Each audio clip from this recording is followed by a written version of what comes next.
আমরা আজ এমন একজন কবিকে স্মরণ করছি যিনি বাংলা ভাষা, সাহিত্য, সংস্কৃতি এবং মানব শক্তির সংগ্রামের, মানব মুক্তির সংগ্রামে এক অনন্য উচ্চতায় অধিষ্ঠিত।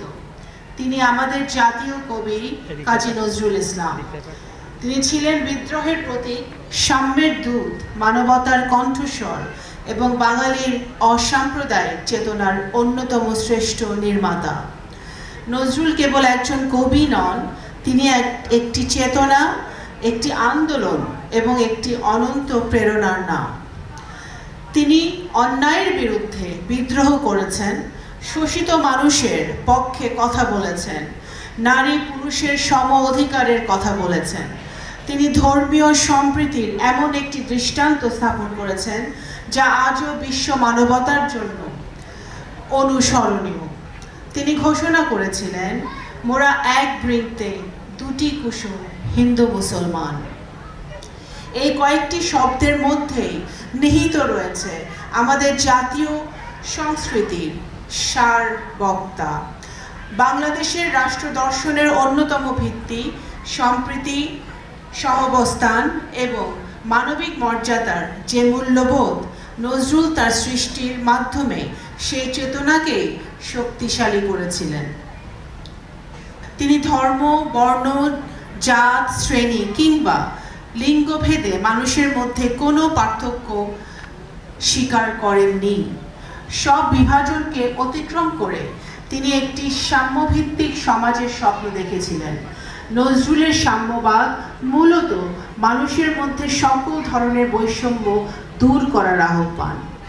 জাতীয় কবি নজরুল ইসলাম বাংলাদেশের ভূখণ্ডে জন্মগ্রহণ না করলেও তার হৃদয় জুড়ে ছিল সমগ্র বাংলাদেশ, আর বাংলাদেশের মানুষও তাকে হৃদয় দিয়ে ভালোবেসেছে।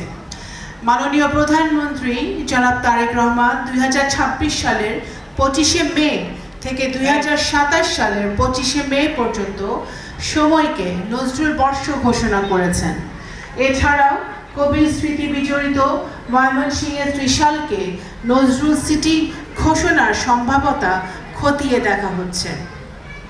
আমরা যদি নতুন প্রজন্মের কাছে নজরুলের সাহিত্য, সঙ্গীত ও দর্শনকে সঠিকভাবে পৌঁছে দিতে পারি, তাহলে তারা শুধু দক্ষ নাগরিকই নয়, দায়িত্বশীল এবং মানবিক মানুষ হিসেবেও গড়ে উঠবে। শুধু অতীত নয়, বর্তমান ও ভবিষ্যৎ প্রজন্মের কাছেও নজরুল সমান প্রাসঙ্গিক। আজ বিশ্বে যে ধারণাটি ক্রমশ গুরুত্ব পাচ্ছে তা হলো সফট পাওয়ার বা সাংস্কৃতিক শক্তি। একটি দেশের সাহিত্য, সঙ্গীত, শিল্পকলা, ক্রীড়া ও সাংস্কৃতিক ঐতিহ্য আন্তর্জাতিক পরিমণ্ডলে সেই দেশের মর্যাদা ও গ্রহণযোগ্যতা বৃদ্ধি করে। এই ক্ষেত্রে কাজী নজরুল ইসলাম বাংলাদেশের অন্যতম শক্তিশালী সফট পাওয়ার বা সাংস্কৃতিক দূত। মাননীয় প্রধানমন্ত্রীর নেতৃত্বে পররাষ্ট্র মন্ত্রণালয় সাংস্কৃতিক কূটনীতি বা কালচারাল ডিপ্লোম্যাসিতে গভীরভাবে, নিবিড়ভাবে, শক্তিশালীভাবে এগিয়ে যাচ্ছে।